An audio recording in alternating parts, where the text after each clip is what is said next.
5년도 1907년 4월에 이준 열사가 해육으로 출발하시면서 초고를 그 부인에게 넘겨준 것을 해방 후에 그 사위가 그것을 책으로 낸 겁니다. 사위와 그 가족들이 처음으로 공개하기 시작해서 그때 책으로 낸 거고요. 그 옆에 3.1신고는 대종교 경전입니다. 대종교가 단군을 숭상을 하면서 우리 근대 민족주의의 그 문을 열어제키는 그런 종교예요. 대종교를 중광한 대종교에서는 중광이라고 얘기합니다. 그 중광한 나철과 이준 열사는 상당히 가까웠습니다. 그 대종교 쪽이 우리 민족사학의 민족 주체성에 있어서의 그 확립을 하는데 그 백주기가 되는 박은식 선생이 대종교의 영향 아래 있었습니다. 그 영향을 많이 받았죠. 이 책은 서사동국지, 요 삼일신고 옆에 있는 서사동국지는 저거는 그 윌리엄 텔의 이야기입니다. 저거는 그 윌리엄 텔 얘기인데 박은식 선생이 지은 일정의 자료를 수입해서 편술한 그 윌리엄 텔의 전기 소설입니다. 그리고 이거는 한국 독립운동 지혈사, 피혈자 혈사입니다. 그러니까 1920년도 요 시기에 15년인가 20년 요 시기에 이거 한번 우리가 여기다가 설명서 써놓은 거 보죠. 독립지혈사가 1915년도에 상해에서 출판이 나왔고 이건 1945년도 국내 재판본입니다. 그러니까 우리의 독립운동사 그 의병들까지도 포함을 해서 그것은 피해 역사라는 의미에서 이 저서를 박은식 선생이 상해에서 절수한 겁니다. 이건 안중근 선생전이라고 역시 박은식 선생이 상해에서 절수한 겁니다.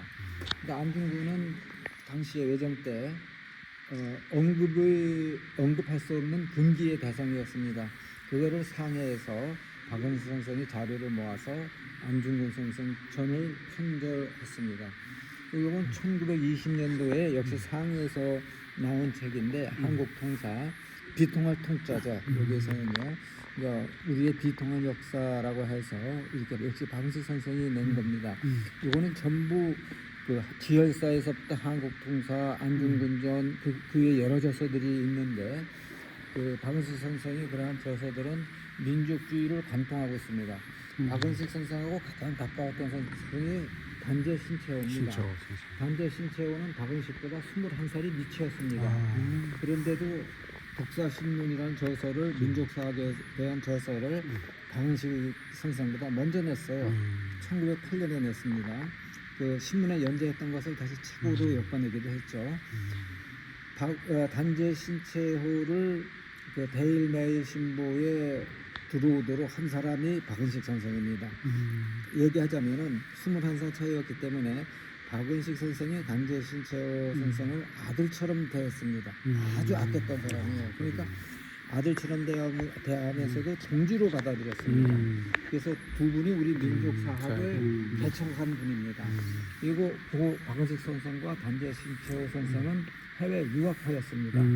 이거는 그 외정 때 나온 책인데 황희동 선생의 그 조선 역사를 표절을 했어요.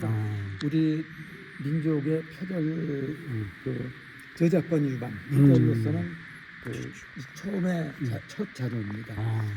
요 분들은 전부 국내에 거주하는 분들, 해외로 간 분들이었고 요 조선 역사의 표절본만 말고요.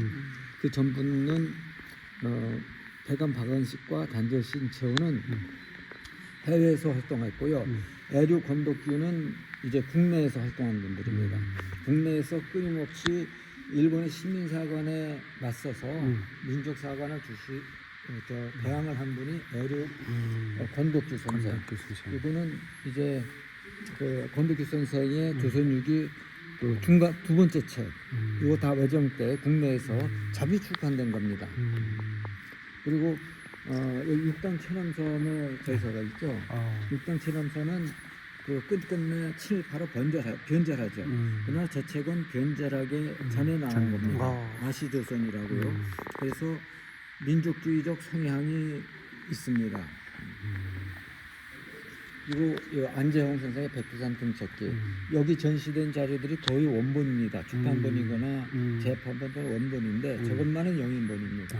저 영인된지도 1990년도 초기에 됐으니까 벌써 30년이 넘었습니다. 이거는 저 유당 정인보 선생의 조선사 연구. 이것도 유당 정인보 선생에 의해서 신문에 연재됐던 것을 해방 후에 다시 책으로 엮어낸 겁니다. 요거는 이제 그 호암 문리평 선생의 호암 전집. 이거는 조선일보사에서 1936년인가에 내는 건데 그 문리평 선생이 조선일보에 계시다가 글을 쓰고 돌아가셨어요. 그래서 2년 후에 그 전집을 내줍니다. 그건 조선일보가 이중적인 것이 있어요. 친일적인 문제도 있었지만은 다시 또 얘기하자면요. 그 당시 기자들 가운데는 민족주의적 색채를 갖고 있는 분들이 많았습니다. 그 민족주의적 색채를 있는 색채에 있었던 분들을 동아일보나 조선일보에서 많이 품고 있었는데 또 사주의 입장이나 이런 것에서는 친일적인 문제가 있었죠. 그래서 격초 홍명이도 한때 그러한 언론에 있기도 하였고 월남이성계 선생도 그렇고 호암 문일중 선생도 그렇습니다. 우리가 그 민족주의 한 이쪽에서는 그 해방 후에 주로 나온 자료인데요. 여기에서 대한민국이 일본으로 우리가 해방되자마자 국가가 수립되기 전에 1945년 8월 15일 날 해방되자마자 해방 소식을 듣고 벽해라는 사람이 책을 저술하기 시작했습니다. 닷새 만에 탈고를 끝내요. 그리고 그 닷새 만에 서문을 씁니다. 근데 그 당시는 활자가 없어요. 일본인들이 조선말을 그렇죠. 사용하지 못하게 했기 때문에 신문도 일본문만 발행되고 있어서 활자가 없어서 책을 발행해야 되겠는데 발행할 수 있는 방법은 프린트. 등사본밖에 없어요. 그래서 등사본을 이 탈고지가 개성입니다. 송악산 위치라고 조선 역사 그 작은 책 말고 큰 책이요. 조선 역사. 이것을 개성해서 하려고 보니까 할 수가 없어요. 그런데 수소문을 들으니까 전남 광주에서 프린트를 할 수 있다는 얘기를 듣고 원고를 가지고 광주로 갑니다. 그래서 광주에서 이게 프린트한 겁니다. 해방 후 저술된 최초의 서적이자 최초의 인쇄물입니다. 그래서 저게 1945년 8월 20일부터 25일 사이에 프린트가 된 걸로 알려지고 있습니다. 그리고 그 옆에 있는 조선 역사는 같은 벽해인데요. 이 벽해라고만 썼기 때문에 조선 역사에서 성씨도 몰랐어요. 근데 재판본을 그 개편본을 내면서 정벽해라고 성을 밝힙니다. 요거는 요 조선 역사 1945년 판이 나온 1년 후에 1946년 7월에 나옵니다. 요거는 그 정은발다사, 홍기문의 정은발다사가 1947년경인가 이게 그 서울신문사에서 나옵니다. 46년. 그리고 우리 국립중앙박물관의 초대 관장이 김재원 선생이에요. 그분이 단군 신화의 신연구라고 그때가 군정청 시절이에요.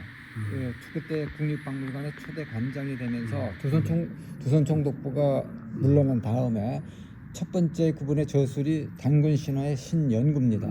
이 중국 산동성에 있는 탁본을 가지고 단군 신화가 이 탁본의 내용에 들어있다는 것을 주장한 연구소입니다. 근데 김재원 박사는 하나의 착오가 이 사람이 독일에서 공부했는데 서양 학계에서 공부하다 보니까 단군 신화가 저렇게 자료로 남아 있다는 걸 주장을 했음에도 불구하고 단군 신화가 우리의 신화가 아니라는 생각을 갖고 있었어요. 그 중국 탁본에서 나오고 하니까 그때 사실은 그 시기에는 그 국경이 불분명했었고 또 역사의 정통성이 어디 있었는가가 불명확한 그런 시기로 봤기 때문에 그렇게 주장했습니다. 요거는 민세 안재홍 선생의 조선 상고 사감, 민세 안재홍 선생의 도장이 두 가가 찍혀 있습니다. 두 책으로 되어 있는데요. 민우사에서 출판했습니다. 이건 최창림이라는 사람한테 안재홍 선생이 자신이 가지고 있던 책을 그 서명을 해서 준 겁니다. 근데 요 안재홍이 그 군정청에 민정장관을 지냈습니다. 민정장관을 지낼 때 제주도에 와 봤었습니다. 제주도에 와서 보고서는 4.3에 너무 무자비하게 그 제주도민을 학살하니까 그때는 그 전라남도 속해 있었죠. 무자비하게 학살하니까 조병호가 성질을 냈습니다. 어떻게 같은 민족으로서 같은 민족을 이렇게 죽일 수가 있겠는가. 그래서 그것에 대해서 제주의 사삼에 대해서 가장 가슴 아파한 분이 그 바로 안재홍 선생입니다.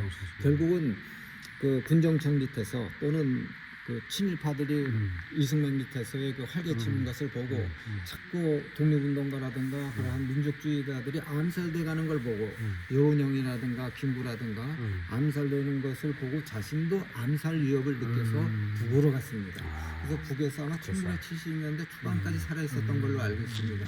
이분이 이 홍기문도 역시 북으로 갔고요. 격조 흑명의 아들입니다.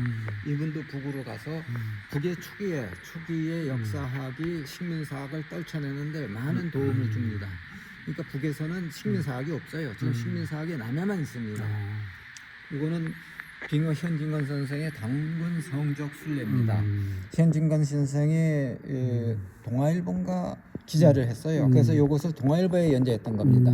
해방된 후에 그 월탄 박정화가의 아들이 빙어 형진건의 딸하고 해방 전에 결혼했어요. 그래서 해방 후에 그 월탄 박정화 선생이 자기 사돈인 이 현진건 선생의 그 동아일보에 연재됐던 글을 스크랩한 것을 모아서 이 책을 냈습니다. 이것은 1937년에 동아일보에 연재됐던 것을 끄집어내서 다시 그 책으로 만든 건데 여기는 단군릉이라든가 단군의 유적지라고 추정되는 그런 여러 곳들을 다니면서 연재한 그런 기록이 남아 있습니다. 해방 이후에 우리나라의 남쪽에서의 민족사학은 두 갈래로 갈라집니다. 친일파 계통이 있고요. 그 외정 때까지 해왔던 민족주의 계열이 있습니다. 육당 천암선이 변절을 했잖아요. 외정 때. 육당 천암선은 조선사 편수의 친일파로 돌아섰는데 그러한 친일파들로서 민족사학을 하겠다고 나선 사람이 최동입니다. 최동의 상고민족사. 근데 최동이라는 사람은 의사였었는데 육당이 만주국 관리를 지냈듯이 저 양반도 최동도 만주에 있었습니다. 만주에 있으면서 저 사람은 사상적으로 일본에 완전히 그 종속되어 있다시피 했어요. 그 대동아 공영권, 일본의 대동아 공영권에서 한국 만주족 이 사람들은 같은 민족이니까 일본의 기치 밑에서 그 세계를 지배해야 된다는 그런 논리에 휩싸여 있던 분입니다. 이 책에서 그 사실을 자랑스럽게 씁니다. 서문에서. 조선상고민족사 서문에서 그걸 자랑스럽게 쓰고 조선상고민족사를 저거를 가장 크게 만드는 사람 받아들인 사람이 문종창입니다. 문종창이 한국고대사 그 이외에 여러 가지 책이 나옵니다. 근데 문종창 씨가 총독부 관리였어요. 군수까지 지냈고 그리고 저분은 그 조선의 시장 경제라고 해서 그 총독부 관리로서 책을 저수를 냈던 분입니다. 근데 이 양반도 민족사학을 한다면서 쓰는데 문종창 씨가 최동 거를 많이 영향을 받습니다. 이 최동의 영향을 받은 분이 이유립입니다. 그 환단고기의 이유립입니다. 이유립도 외정 때 친일에 기웃대고 또 이승만 정부에서는 남쪽으로 와서 저희가 북에서 탄압을 받아서 탈출을 한 반공투사인 것처럼 기웃대고 전두환 때는 또 전두환 관계에서 신군부에 줄을 댔기 위해서 뭐 저희가 신군부 쪽에 대위들을 가르쳤다고 그 헛소리를 하고 그래서 제가 한번 얘기한 적이 있어요. 그 제자들한테 정책적으로 반영을 하려면 어떻게 대위들한테 가르치냐 적어도 대령 이상 장군들을 가르쳐서 그 사람들이 민족주의 성향을 짓게 하지 대위들이 와서 배웠다는 얘기는 이들이 감시하러 온 게 아니냐 그게 자랑이 아니라고 그랬어요. 그러니까 제자들이 아무 소리를 못 하더라고요. 그러니까 친일파에 해방 후 친일파에 그 영향이 있었던 사람들, 그 자신들이 친일파죠. 그 사람들이 그 영향으로 내려온 것이 결국은 한단고기까지 이릅니다. 한단고기는 가지마 노보루가 처음 1979년에 일본의 극우 출판사에서 그 책을 출판하는데요. 가지마 노보루의 사상은 대종교는 한국의 단군교는 일본의 영향을 받아서 만들어진 종교라고 헛소리를 합니다. 그것도 그럴 것이 그 나철이 그 3일 신고라든가 그런 책을 받은 데가 동경이었어요. 일본에서 받은 겁니다. 그 사례들을 두일백이라든가 뭐 무슨 백봉송사라든가 이런 분과 접촉이 있었던 대개가 일본이고 그리고 국내입니다. 한성입니다. 그러니까 일본에서부터 자국을 나철이 받은 걸로 되어 오니까 일본 신도를 흉내낸 거라고 생각하고 단군교를 귀도라고 얘기합니다.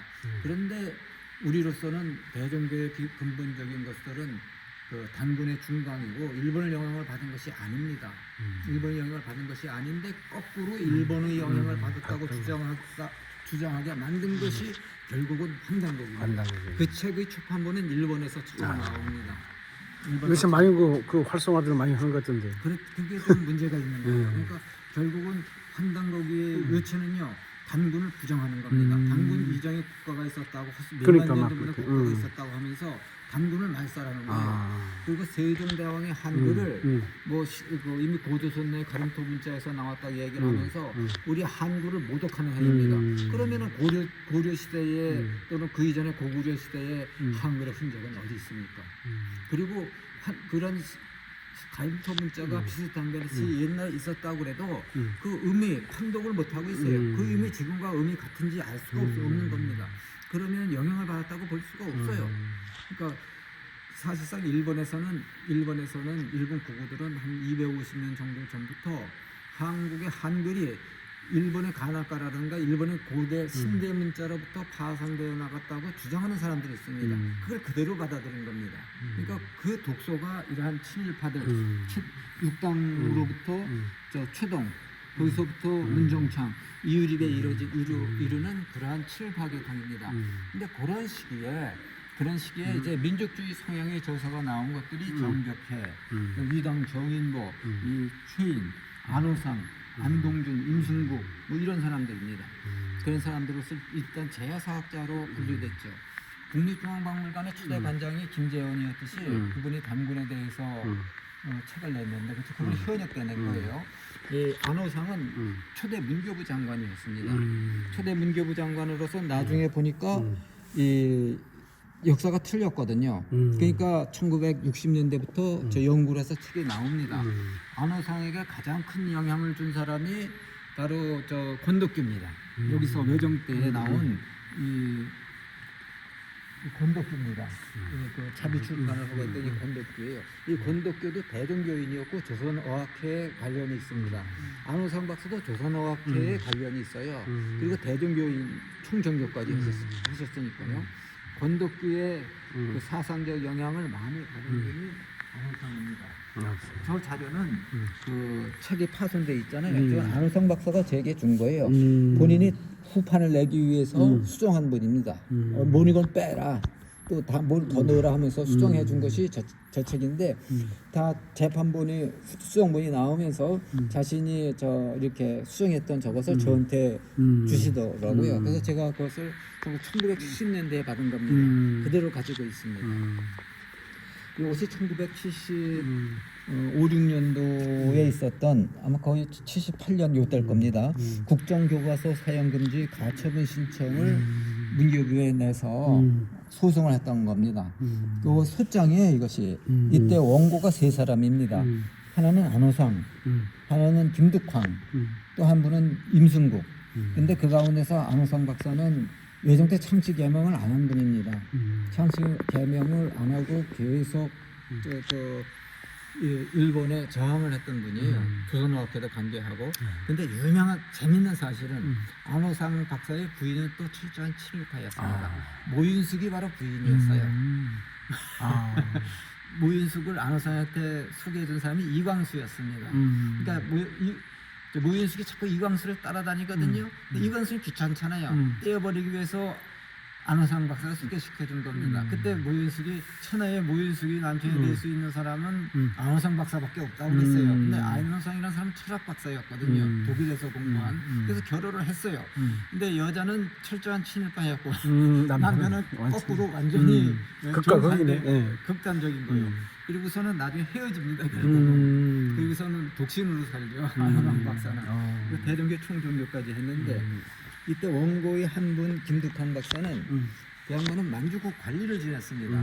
만주국 관리를 지내면서 그 독립운동가들을 모았습니다. 모아서 그분은 그 자체로서 만주국 관리로서 독립운동에 나섰어요. 그걸 만주국 관리라는 건 자기를 보호할 수 있는 신분이었고 이제 다니면서 광복군이나 독립군이나 이걸 지원하는 역할을 했습니다. 그러니까 김두관 박사는 해방 후에 그 박정희 정부 때 이미 국가로부터 훈장을 받은 분이에요. 그리고 임승국 씨는 막 그때 제일 젊었었는데 젊은 사람으로서 여러 군데 강의를 하고 다닌 책입니다. 이 시기에 이걸 뒷받침해 준 사람들이 한국고전연구회입니다. 한국고전연구회는 이 한국고대사 관견이 안동준과 임승국 공저로 되어 있는데 사실은 임승국이 그립니다. 안동준 씨가 이 스폰서였기 때문에 이게 첫 번째 책을 내면서 이름을 같이 실어준 거예요.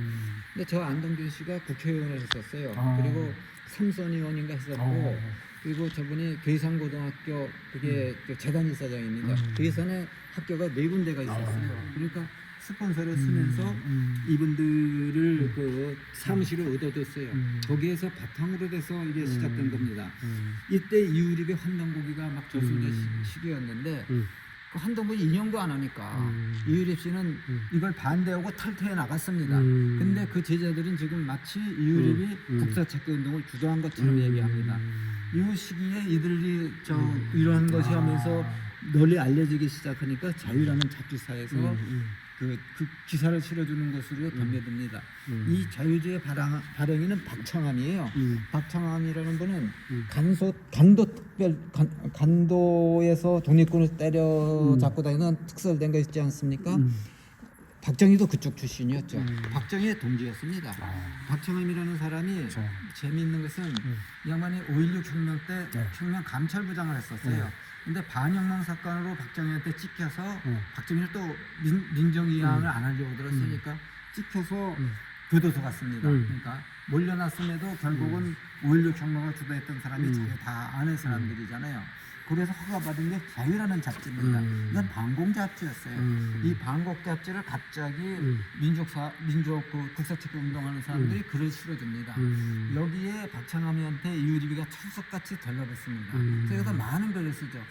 그래서 박창암이 이유리비한테 누구를 소개해줬는가 하면 가지마 노보루를 소개해줬습니다. 이게 친일파였거든요. 가지마 노보루를 소개해주면서 환단고기를 이유리비 원고를 주고 번역 방법을 알려주면서 79년도에 일본에서 먼저 나오죠. 일본에서 나왔는데 그 책에 대해서 박찬이 상당히 좋아하고 일본에서 먼저 내면은 한국 사람들이 쉽게 받아들일 거라고 생각했는데 가지마 노보루는 이유립을 배신했죠. 그걸 내면서 일본의 신도가 한국의 단군고자든가 한국의 단군사사에 영향을 줬다. 일본이 혁명이다 하고 나온 겁니다. 완전히 뒤집어져 버린 거죠. 그러니까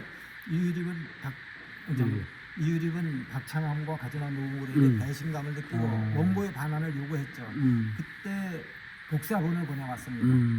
이유립이 해준 것이 아니라 복사본을 보내왔던 거예요. 그거 가지고 이제 다시 하면서 조금 고치면서 낸 것이 지금의 환단고기입니다. 그러니까 환단고기의 내용이 그 본마다 약간씩의 차이가 있습니다. 저쪽 가서 부분적으로 다 설명해드리겠습니다. 여기에서 이렇게 내려오면서 해방 후에 북으로 간 사람들이 있고 남한에 남은 사람들이 있고 남쪽에서는 친일파들이 가세에 들어오고 북에서는 이제 벽초 홍명이나 그리고 홍기문 그의 아들 그리고 그 민세 안재홍 선생이 갔고 그 사람들의 영향을 초기에 북쪽의 학자들이 많이 받습니다. 그 러시아로 그 공부하러 간 이지린이라든가 김석형 박사라든가 뭐 이런 사람들이 봤는데 북에서 나온 그 조희승의 일본에서 조선 소국의 형성과 발전 근데 1990년대에 나온 겁니다. 벌써 35년 됐죠. 이건 가야사 연구. 이것도 같은 조희승 저서입니다. 이거는 1991년도에 나온 겁니다. 그리고 고구려사 선영종의 1990년부터 97년 사이에 세 책이 나옵니다. 이건 다 원전이고요. 나머지는 북에서의 역사학은 두 시기로 나눠요. 단국명을 발굴한 이전과 단국명을 발굴한 이후입니다. 단국명을 발굴하기 이전에는 단군은 실존 인물이 아니라고 생각했어요. 그래서 북의 모든 저서에서는 청동 석기시대 청동기 시대, 철기 시대 이런 식으로만 구분했었고 그런데 당군능을 발굴해 보니까 뼈다귀도 나오고 청동기도 일부가 나오고 하니까 당군능이 외장 때 한번 도굴당한 적이 있었어요. 그 도굴당한 기록이 바로 여기에 나옵니다. 도굴당한 적이 있다고 현진본의 당군성경 순례에 나옵니다. 그래서 당군능에서는 조금의 글이 나오니까 당군의 실존 인물이라고 생각을 해서 이제 당군을 중심으로 한 고조선 역사가 시해지기 시작합니다. 그 당군능 발굴 보고서를 국내에서 입수해서 국내 교수분이 낸 책이 당군을 찾아서 이영구 교수의 책을 냈고 그 다음에 당군과 고조선에서 북에서 학자들이 발표한 거를 또 역시 이형구 선생이 이렇게 책을 냈습니다. 이거는 북한의 그 고조선 역사를 받아들여서 남쪽 학계에서 나온 첫 번째 책이었죠. 이 이후에 북에서 1960년대 말기에 나온 리지른의 고조선사 연구를 윤내연 교수가 한국대 윤내연 교수가 다시 풀어서 두터운 책을 한번 내게 되죠. 그리고 이 조선통사는 북에서 당군능 이후에 나온 그 역사학의 발전과는 달리 그 이전에 1988년도에 북에서 1980년대에 나온 것을 88년 그 시기에 한국에서 나온 북중책을 해적해낸 거예요, 그대로. 그러니까 북쪽의 역사학이 남쪽에 비교적 이제 알려지기 시작한 것이 80년대 후반입니다. 그리고 이런 문화통사도 역시 그러한 종류고요. 그래서 여기까지 흐름으로 봤을 때 북에서는 식민사학이 없어요. 그런데 북에서는 주체사학이라고 부릅니다. 근데 그 주체사학이 부분이 전통적인 대종교적인 민족사학적인 것과 사회주의 사학 그런 것이 합쳐진 상태로서 나온 거고 남쪽에서는 이상한 흐름으로서 자꾸 환단곡이 바로 흘러버립니다. 환단곡이라는 책을 보는 사람은 그 책 이외에는 다른 책은 안 봅니다. 마치 기독교인이 성경 외에는 안 보듯이 그렇습니다. 그러니까 거기에서만 갇혀져 있어요. 이 흐름 전체를 파악을 못합니다. 그 특징이 무엇인지 역사학이 어떻게 발전돼 내려왔는지 어떤 흐름으로 번져나가면서 북한에서는 어떻게 발전했고 또 중국 조선족들은 어떻게 생각하는지 요거는 조선족이 내는 중국 조선족 문학 통사입니다. 중국 조선족들도 조선의 역사를 얘기할 때는 고구려, 발해, 고조선을 얘기합니다. 그러니까 그런 것이 우리 민족 가운데서 어떻게 지금 자리 잡고 있는지를 그 사람들은 자기가 보는 책 한 권만 보기 때문에 그걸 모릅니다. 그러니까 자꾸 그 식민사학적인 거와 대립을 하는데 식민사학은 국내에 반드시 몰아내야 될 대상이기도 하지만은 그에 못지않게 당군을 부정하는 그러한 그 언행을 하는 일본의 해방 이후에 일본으로부터 주어진 일본과 협조를 해서 만들어진 그런 사학들은 몰려나야 되는 그런 상황이기도 한 거죠. 그래서 진정한 우리 역사학이 무엇이고 우리 민족은 어떠한 정신을 취해야 되겠는가를 우리 역사 자료로서 지금 보여주기 시작한 겁니다.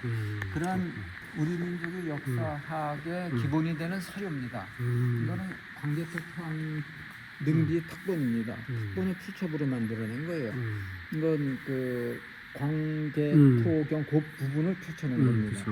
이거는 삼국사기. 삼국사기가 사대주의적 영향이 많습니다. 하지만도 뭐 삼국 고구려로부터 백제, 신라 이런 것들의 초기 역사, 후기 역사까지 이 삼국사기가 아니면 알 수가 없어요. 그렇죠. 그래서 삼국사기를 부정한다는 것은 마치 일본이 그 5세기 이전에 조선에는 국가가 없었다는 그런 식인 것을 그런 연장선상인 거예요. 이거 마침 펼쳐놓은 페이지가 고주몽에 대해서 고구려 본기 부분입니다. 그걸 펼쳐놨습니다. 이건 16세기 필사본입니다. 지금 남아있는 목판본으로 인쇄된 삼국사기와 몇 군데서 약간의 차이가 납니다. 이건 16세기 필사본이고요. 글씨가 참 좋아요. 요거는 이제 안수남 안정복이 갖고 있던 삼국유사를 이만희슈가 금소룡이 입수해서 이것을 영인본을 낸 겁니다. 여기에 환인이라고 돼 있잖아요. 환인을 국자로 고친 것 같잖아요. 근데 이 문장으로 봤을 때 환국이든 환인이든 상관이 없어요. 왜냐하면은 환국이든 환인이든 여기는 인격체로서 언급하고 있는 겁니다. 왜냐하면 당군의 아버지가 환웅, 환웅의 아버지가 하늘에 있었던 환인, 음. 환국이 하늘에 있을 수가 없잖아요. 음. 그러니까 환국으로 쓰든 환인으로 쓰든 그거는 인격체입니다. 인격체를 얘기하는 겁니다. 여기에서는 문장의 구성이 그렇게 되어버리는 거예요. 이거를 단어 하나만 갖고 고쳐진 것 같은 단어 하나만 갖고 그렇게 자꾸 나라로 주장한다는 것은 이건 좀 약간의 문제성이 있는 거죠. 근데 이 환인을 환국으로 환국을 환인으로 고친 사람이 이만희 씨가 저렇게 고친 게 아니라 수남 안종복이 그렇게 고친 거예요. 이거 수남이 갖고 있던 책이거든요. 수남 안종복이 고친 겁니다. 그러니까 수남 안종복이 역사학자로서 실학 측의 역사학자로서 어느 면에서는 우리 민족 사학의 시작점이라고 볼 수도 있습니다. 그래서 제가 수남 안종복의 친필본으로 되었던 국조보감이라는 책을 한 지를 갖고 있었는데 원고본을 그것은 지금 경기도 박물관, 경기도 실학박물관에 들어가 있습니다. 이거는 당태종 이위공 문대지태. 이거는 중국 당나라의 당태종이 고구려를 침략해야 되겠는데 고구려가 강대하거든요. 그렇죠. 그래서 그것을 그 병법가를 불러서 물어보고 대담한 부분이에요. 근데 사실은 이 책은 위서입니다.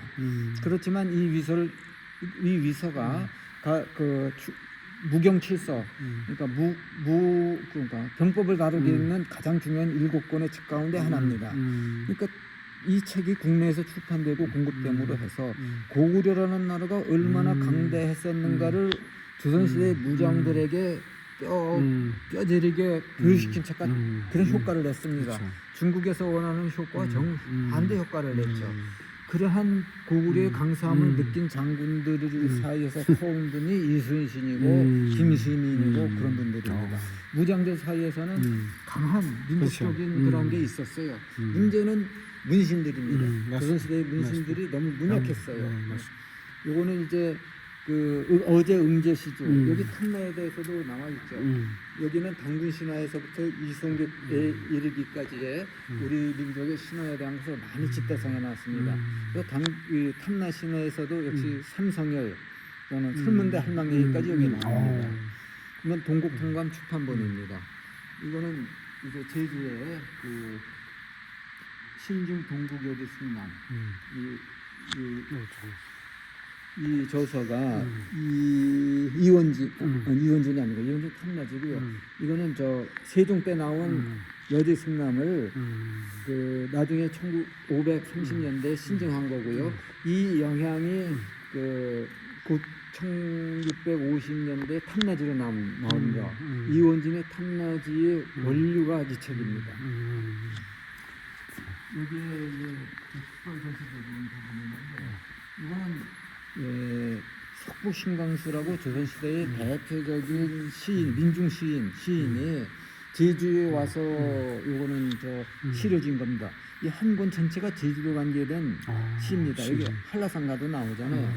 이 석북신광수가 요분이 그 제주에서 50며칠간 있었어요. 와 있다가 제주를 떠나려고 할 때 계속 바람이 제대로 안 되니까 3번 출발을 하는 것에 실패했다가 여기 있으면서 제주도를 주제로 해서 시를 지은 겁니다. 원고본입니다. 요거는 노선 이은상의 탐나비행 한라산 1936년 7년 요때에 노선이 낸 출판본입니다. 제주를 주제로 해서 나온 시집이 석북신광수 요거 있고 그 다음에 노선에 한라산 있고 그 다음에 있는 것이 정지용의 백록담입니다. 정지용의 백록담은 여기 그 한국문학관에도 있습니다. 제가 출판본을 가지고 있었는데 한국문학관, 제주문학관으로 그쪽에서 제주 자료를 모은다고 했을 때 양형했습니다. 요거는 이제 석북신광수는 한라산을 제주도에 대해서 썼지만은 요거는 그 진택 신광하의 국록이라는 책입니다. 이건 백도록이라고 불러요. 백도록이라고 하기도 하고 이 신광수는 형이고 신광하는 셋째 동생입니다. 그래서 셋째 동생은 백두산 가서 이것도 자필본이에요. 백두산 가서 기행하고 시를 지은 것을 이렇게 엮었고 그 자필본 2권이 다 제게 들어왔습니다. 이건 이제 부교요선 감도관계 자료입니다. 이쪽을 먼저 보고서 이제 다음 쪽으로 넘어가죠. 여기 동사찬여 당군조선, 기자조선 이렇게 생각되는데 이 당군조선에 대한 기록을 남겼음에도 불구하고 이 사람이 이 책을 편자하면서 삼국유사와 삼국사기를 참고하지 못했습니다. 이 찬술제서에 보면은 삼국사저로나 고도사나 이 동국통감이나 동국사략을 참고했지 여지순남이나 그런 걸 참고해서 이걸 지은 거지 삼국사기나 삼국유사를 볼 수가 없었어요. 그만큼 그 책들이 귀했던 겁니다. 조선시대에 그 많은 사람들이 책에 그렇죠. 이렇게 소중했으니까 그걸 볼 수 있는 기회조차 없었습니다. 이 부분은 이제 박세채가 그 철학관계 자료를 정리하면서 쓴 건데 그것에서 주목한 것이 자역거 구이 공자께서 말씀하시기를 구이에 가서 욕곡 살고 싶다. 동방지이 유구종 동방에는 이가 있다. 오랑캐 이자입니다. 9종류가 있다. 그게 동이라고 부르는 것이 동이라고 하는 것이 우리를 가르치는 거거든요. 중국은 다 그 오랑캐로 동서남북 다 오랑캐로 봤으니까. 근데 여기서 얘기한 것이 공자께서 구이에 가고 싶다는 얘기는 우리 동이족에게 와서 살고 싶다고 얘기를 한 건데 그것은 우리는 예의가 발랐기 때문입니다. 그래서 동방예의주국이라는 말이 저기에서 나옵니다. 그것을 박세채도 이미 주목을 했죠. 17세기에. 이거는 미수 허목선생의 기원입니다. 고구려 세가 가야사 부분들이 있는데 선비들이 자기가 보는 역사의 입장을 이렇게 요약을 해서 적어놓은 겁니다. 그리고 여기에서 조금씩 문제가 이제 드러나기 시작합니다. 여기 단군의 역대 왕, 단군으로부터 아들 부르테자, 거기로부터 이제 단군조선이 멸망하기까지 47대 왕이 있었다는 기록은 있는데 그 계보는 없습니다. 기자조선으로부터 이제 마지막 왕까지도 몇십 대가 내려왔는데 그 계보가 처음 만들어져서 첫 번째 기록이 남은 것이 이 책입니다. 이 책인데 이게 1840년에 나온 겁니다. 1840년에 나왔는데 여기 기자조선의 왕계가 이전에 1840년 이전에 기록된 것이 아직 발견된 적이 없습니다. 여기에는 단군의 왕계는 없습니다. 계보가 없다는 거예요. 역대 어느 왕이 했는지는 기록이. 단군조선의 계보는 후에 나옵니다. 후에 나오는데 그것은 1920년대에 처음 나옵니다. 바로 그 단기고사라든가 규원사화라든가 이런 책에서 나옵니다. 여기에서의 단군 계대가 나오는 것이 기자의 계대와 합쳐서서 대동사강이라는 책에 수록됩니다. 그리고 대동사강이라는 책에 수록되는데 그걸 다시 이제 그 1979년 80년 요때에 이유립이 해낸 것이 그 헌등곡입니다. 이것이 이유립의 친필입니다. 친필인데 저 내용이 헌등곡과는 전혀 다릅니다.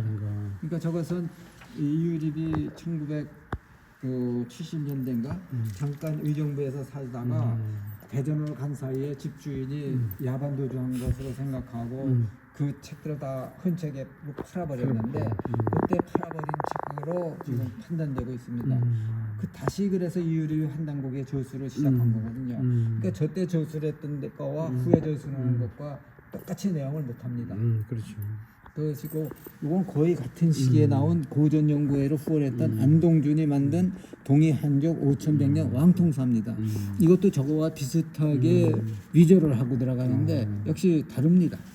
이 책은 지금 거의 알려지질 않고 있습니다. 아주 그때 1000부 정도 인쇄하고 몇 부 안 남아 있죠. 저한테는 저게 2부가 들어가 있습니다. 요거는 이 책은요. 저희 책에서 1845년에 나온 조선 역대 사략이라고 조선시대에 우리 단군을 다룬 역사책이 없었어요. 다 중국책을 갖고 중국 통감을 배웠죠. 자칫 통감이나 이런 것으로 배웠는데 이 단군이 나온 첫 번째 우리나라 아이들 상대로 한 책이 그 동몽상습입니다. 동몽상습이 상편이 있고 하편이 있는데 윗부분에는 중국 거고 아랫부분이 조선 건데 단군이라는 존재만 나와요. 나오고 나옵니다. 근데 여기는 좀 더 본격적으로 체계화된 단군조선으로부터 조선조 말기까지 역사가 서술되어 있습니다. 세 책으로 서술되어 있어요. 여기 학부에서 만든 책입니다. 1895년에 나온 최초의 우리나라 역사 교과서입니다. 그리고 학부 편찬하는데 학부에서 몇 번에 걸쳐서 동국사작과 같은 그런 저서를 내죠. 교과서를 냅니다. 근데 1903년경에 들어오면서 이때로부터 한 6, 7년을 보낸 다음에 민간에서 이게 부족하다고 생각해서 민간에서 이제 역사 교과서를 내기 시작합니다. 현철한 사람이 특히 많이 냅니다. 동국사자. 그래서 일부만 내놨어요. 역사단 면에서. 이건 흥사단 쪽에 초기 흥사단. 그러니까 도산한창의 흥사단이 아니라 6.1준의 흥사단 쪽에서 나온 역사 교과서입니다. 이건 그쪽이고요. 그리고 이거는 이게 다 자비 출판입니다. 저희가. 이거는 정인호라는 사람이 낸 초등 소학에도 역사 교과서는 아닌데 초등 소학에도 단군 축성을 이렇게 냈습니다. 이 초등 소학에 1908년도에 이렇게 단군 축성을 냈는데 이때가 대중조가 준공하기 1년 전입니다. 이미 대중조가 나서기 1년 전에 우리 교육자나 생각자들은 단군을 살려야 되겠다는 그런 민족주의적 열풍이 나왔습니다. 그 열풍이 나오기 시작한 것이 대한국민교육회에서부터 시작되는 짙은 지성입니다.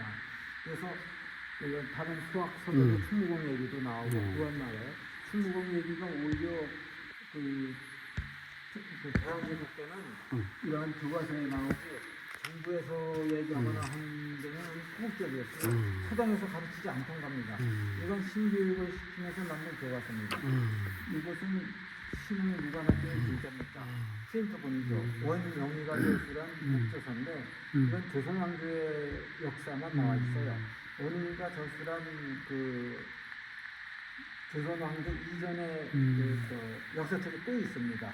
그거는 1909년 12일시에 교과서로 나온 게 있는데 이건 나라가 망하고 나니까 출판을 못하고 가리방이 이제 일본 말로 했을 때 가리방이 있어요. 우리는 우리말로 했을 때는 그러니까 등사본을 냈던 겁니다. 이것에 일본에는 적개적 내용이 많이 들어가 있습니다. 그래서 그 신흥무관학교에서 이거를 교재로 썼습니다. 여기서 신흥무관학교에서 이것뿐만 아니라 거기 대한국교손이라고 백두산 관계 자료를 꼭 교과서로 사용하게 됐던 거예요.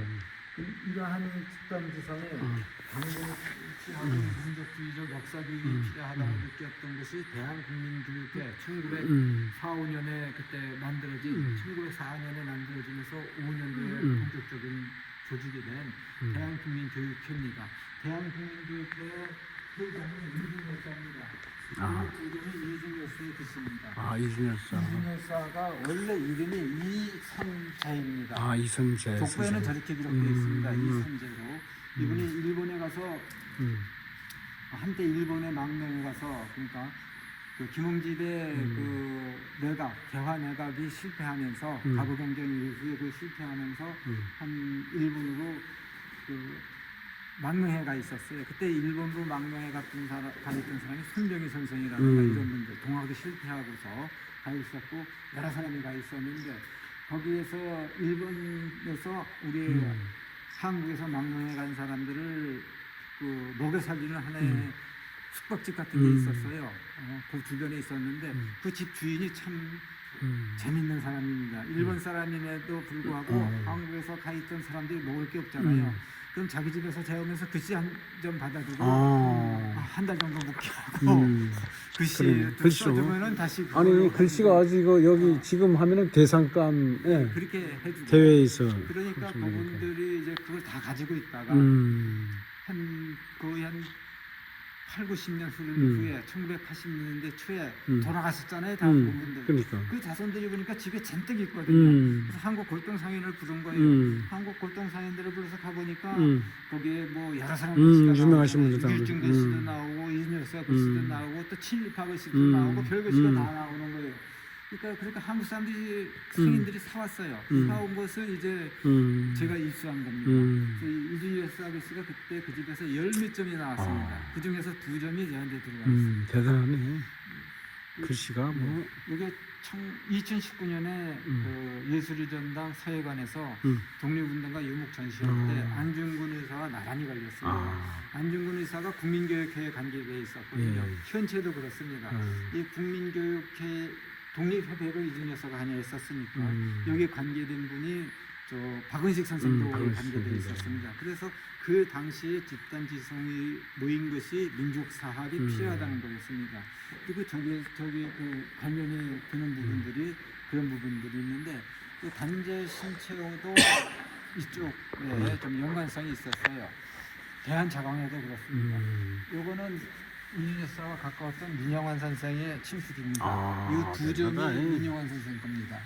민영환 선생이 1905년도에 자결하셨잖아요. 그렇죠. 일사주의원에서 자결하셨는데 그 민영환 선생이 기독교의 가장 그 우호적인 분이었습니다. 그래서 YMCA를 종로 2가에 만들 때 이 민영환 선생이 가장 많은 돈을 시사했어요. 지금 그 당시 돈으로 수억을 시사한 걸로 알고 있습니다. 약 뭐 얘기로는 5만 원을 냈다는 얘기도 있고 2만 원을 냈다는 얘기도 있고 또 땅도 제공을 하기도 했고요. 그랬다고 합니다. 근데 이분은 기독교인이 아니었기 때문에 그런 것들이 다 잊혀져 있죠. 근데 결과적으로는 왜 YMCA에 그렇게 돈을 댔는가? 청년 활동으로서 개화적인 청년 활동이 필요로 했던 거거든요. 그래서 거기에 전폭적으로 후원을 했고 고종 황제를 설득해서 고종 황제로부터 돈을 받아다가 전해주기도 했습니다. 요거는 내천 황현 선생의 글씨입니다. 내천 황현 선생이 1896년에 자기 스승이었던 봉주 왕사각이 돌아가시자 이 제문을 지은 겁니다.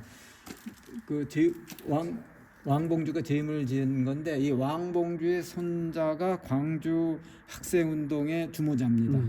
그래서 왕수안의 집에서 그때 관련 자료가 많이 나왔습니다. 여기에는 황희현이 지은 봉주의 제문에는요 완당 시학, 완당 습공 근처, 완당으로부터 배웠다고 나옵니다. 추사로부터 배웠다는 거죠. 추사가 완당이 제주에도 10년을 귀양와 있었는데 귀양지에서 제주에 있는 많은 사람들에게 가르쳤어요. 그래서 제주에서 1980년대까지만 해도 제주에서 추사 김정희의 글씨가 많이 나왔습니다. 그 대정을 중심하는 지역에서 골동상인들이 많이 사갖고 서울로 가지고 왔습니다. 근데 제주에서 그렇다면은 제주에서도 추사의 제자들이 있었어요. 근데 지금 추사의 학맥을 잇고 있다고 주장하는 사람이 한 사람도 없습니다. 제주에. 그 얘기는 다 불의의 사고로 돌아가셨다는 얘기죠. 돌아가셨다는 얘기는 제주에 어떤 큰 사건이 있었는가. 물론 인해수의 난도 있었지만은 인해수의 난도는 4.3 때 그 학맥이 다 일소된 걸로 보입니다. 그래서 완당의 학맥이 지금 제주에는 남아있지 않습니다.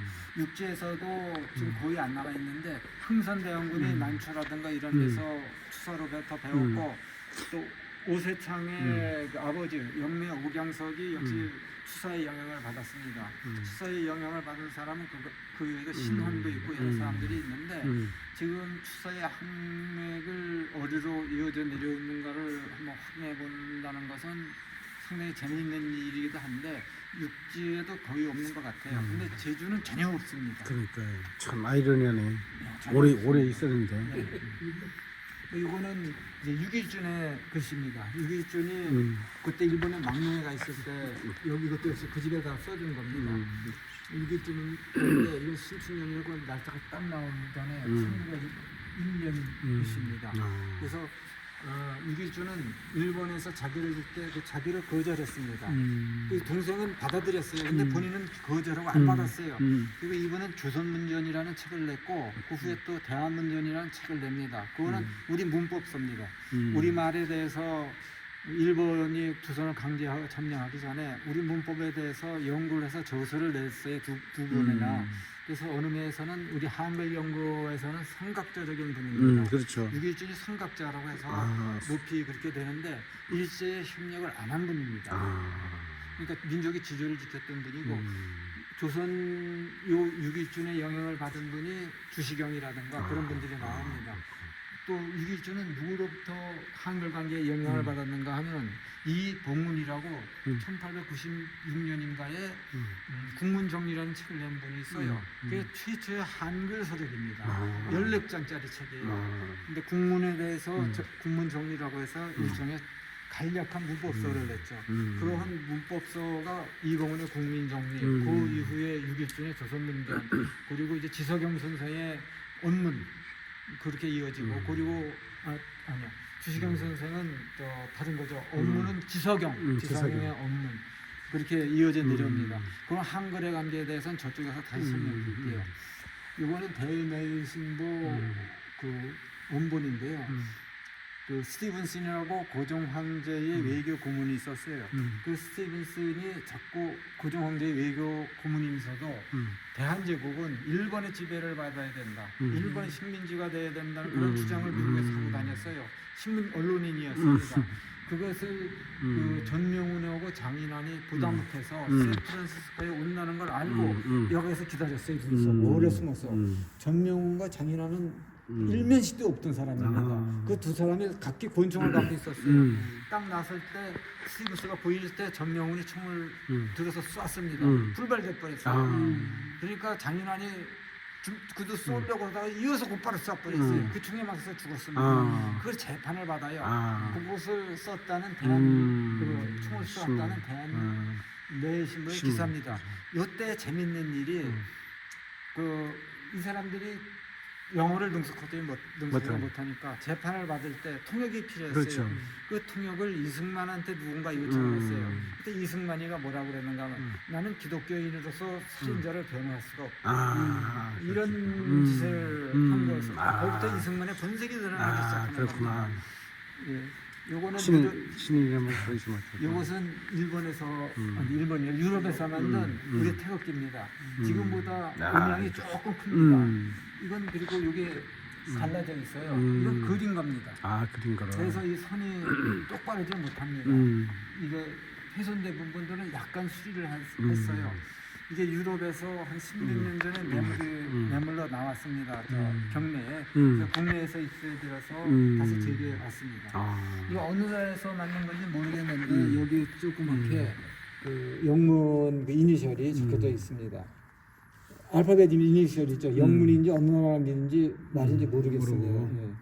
근데 1910년도 이전에 유럽에서 사용된 건 확실합니다. 일부에서는 이준여스와 연관짓기도 합니다. 요거는 이제 연암 최혁진 선생의 그 일성록이라고 1905년도에 출판된 겁니다. 여기에 이미 그 석판 인쇄로 된 그림이 나오고 본문은 목할자본입니다. 일종의 그 연암 최혁진 선생은 그 의병 활동을 하면서 결국 대마도에도 기여가 있었고 아마 제주도에도 한때 와 있었던 걸로 알고 있습니다. 서재필 박사 자서전. 서재필 박사는 갑신정변에서 실패하고 일본을 거쳐서 미국으로 망명해 갔습니다. 그래서 미국에서 기독교를 개종을 해요. 그리고 한국 사람으로서 그 당시 조선인으로서 최초의 미국 시민권을 취득하고 또 재미있는 것은 저 양반이 미국에서 프리메이슨에 가입합니다. 우리 조선 사람, 대한제국 사람으로서 처음 프리메이슨에 가입한 1호가 서재필입니다. 서재필은 미국에서 사업을 하면서 문구 사업을 하면서 엄청나게 돈을 벌습니다. 그렇죠. 그리고 다시 국내로 들어오죠. 그때 미국 시민권, 미국 국적인 상태로 들어옵니다. 국내에 들어와서는 한국말을 알면서도 한국말을 안 씁니다. 영어만 씁니다. 다만 극히 필요해서 주변 사람들이 얘기할 때만 씁니다. 이 서재필 박사가 국내에 들어와서 협상회를 조직합니다. 그때 이준여 여사하고 협상회를 조직합니다. 그때 이준여 여사가 기독교로 개종하는 시점입니다. 그 법관 양상소에서 법을 공부한 직후죠. 그 협상회를 서재필 박사하고 만드는데 지금 수원에 가면 협상대학이라고 있습니다. 그게 감리교에서 만든 거예요. 그것이 여기서 따왔습니다. 그 이름이. 그래서 서재필 박사가 해방 후도 다시 국내에 오는데 미 군정청에서 초대를 해서 옵니다. 미 군정청에서는 그때 한국의 지도자 중요한 분을 4분 내지 5분을 봤는데 그분 가운데 우선적으로 서재필, 이승만, 김규식, 김구, 몽양 여운형 이렇게 봤습니다. 북에서는 김일성이 그때 차지하고 있었죠. 그 해방정부에서 6사람을 그렇게 중요하게 봤는데 그 5사람이 남쪽에 있었고 그 5사람이 전부 기독교와 관계가 있습니다. 근데 미국에서는 1차적으로 서재필을 그 독립된 한국의 대통령으로 삼았음을 생각해서 했을 때 이승만 쪽에서 엄청난 견제가 들어갔습니다. 그래서 공개적으로 서재필이 말하기를 나는 대통령 하지 않겠다. 하도 그게 문제가 되니까 그때 아마 김대중이 서재필을 찾아갔다는 얘기가 있어요. 청년 김대중. 그래서 청년 김대중이 서재필을 받고 대통령을 하라고까지 얘기했다는 그런 얘기가 있었습니다. 근데 이 서재필이 자기는 안 하겠다고 그냥 미국으로 돌아가 버립니다. 미국으로 돌아가죠. 그리고 백범은 1949년 6월 26일 암살되고 몽양여 운영은 또 그 전에 1947년도인가 그때 암살되는 겁니다. 장독수도 그렇고 그게 암살되고 하니까 많은 독립운동가나 그랬던 사람들이 위협을 느낍니다. 그래서 김규식 박사는 북으로 갑니다. 그때 간 사람이 김규식도 그때 가고 저기서 얘기하고는 안재홍도 그때 북으로 갑니다. 우선 남쪽에 있다가는 어떻게 될지 모르겠으니까 이준 여사의 아들도 남쪽에 와 있었는데 이준 여사의 아들도 1948년도 남쪽에서 정부가 수입되기 전에 북으로 갑니다. 그 정부가 수립된 1년 후에 백범이 암살되고 죽잖아요. 그래서 암살 위협을 느끼고 북으로 갑니다.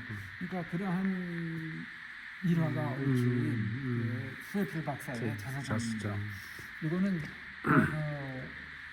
일본의 한가에서 13도 의병 총대장을 지냈던 유진석 선생의 그 소화심전입니다. 이것이 1902년도에 나온 겁니다. 1902년도에 나온 그 소화심전, 그 명성하고 시해된 이후에부터에 나온 의병 활동의 기록이 들어있고요. 요거는 운강 이강년 선생의 그 해방후에 나온 겁니다. 그 운강 문집 이거는 13년 의병대장을 했었어요. 그리고 이건 이준 여사가 만들었던 헌정연구회가 해산됩니다. 강제 해산되면서 대한자강회라고 그 조직을 만듭니다. 거기에 기간지입니다. 대한자강회 기간지고요. 그 대한자강회는 1907년도 11월쯤 해산됩니다. 그 해산됐었을 때 그 회원들이 이길준의 형사단으로 많이 넘어갑니다. 근데 그 대한자강회가 활동하고 있을 때 왜 해산되느냐? 이준 여사가 그 시기에 헤이그로 가서 특사로서 활동하잖아요. 근데 헤이그로 가기 전에 국내에서 했던 게 국처보상운동입니다. 국처보상운동 기관지입니다. 제3인데 이것이 6번 나왔는데 4, 5, 6은 아직 발견되질 않았습니다. 1, 2, 3은 발견됐어요. 이준 여사가 4월에 헤이그로 항해해서 출발하는데 그분이 북쪽으로 향하는 것이면 눈이 띌까봐 아침에 일어서서 가방을 들고 나가는데 가방 들고 나가면서 부인에게 준 것이 한국혼의 부활론입니다. 가방 들고 나가는데 그 안국동에서 살았어요. 그럼 서울역으로 가려면 종각적으로 해서 갈 수 있었는데 가까운 거리인데 그 길을 걷질 않습니다. 삥 돌아갑니다. 나서서 경복궁암을 거쳐서 서대문 쪽으로 해서 이렇게 내려갑니다. 벌써 방향을 속인 거예요. 그리고 거기서 국제열차로 서울에서 타려면 북향으로 해서 가야 되는데 북향으로 하지 않고 거꾸로 부산으로 내려갑니다. 정반대 방향으로 간 거예요. 부산에 가서 부산에서 배를 타고 블라디보스톡으로 갑니다. 일본을 거치지 않고 동해를 가지고 블라디보스톡으로 가죠. 그러니까 일본에서는 봤을 때 어디로 가는지 어느 방향 가는지 혼동이 일어난 거죠. 부산에서 가면 일본으로 가는가 생각했습니다. 근데 러시아로 가죠. 러시아에 딱 도착하고 나서 며칠 후에 일본이 압니다. 그러니까 러시아에 도착하자마자 제가 러시아 그 한인들과 만나서 강의를 해요.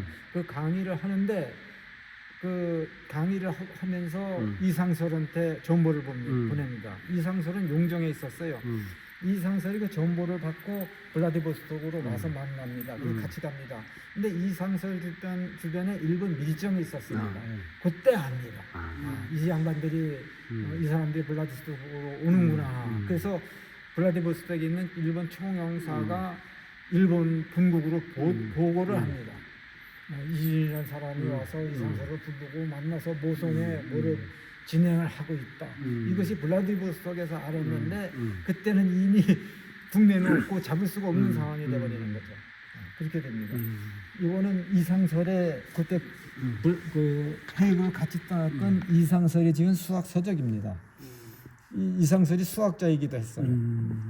요거는 안중근이 이준 열사하고 그때 국내에서 떠나기 전에 이용익, 이범진 이 사람들이 동해라는 조직을 만들기로 밀약을 했어요. 밀약을 해서 헤이그 만국평화회의에 가겠다고 했는데 1906년에 계획이 있던 것이 1년이 밀렸어요. 일본의 외교에 의해서 누가 참석할 것 같으니까 1년이 밀렸어요. 밀리고서 1907년에 만들어졌거든요.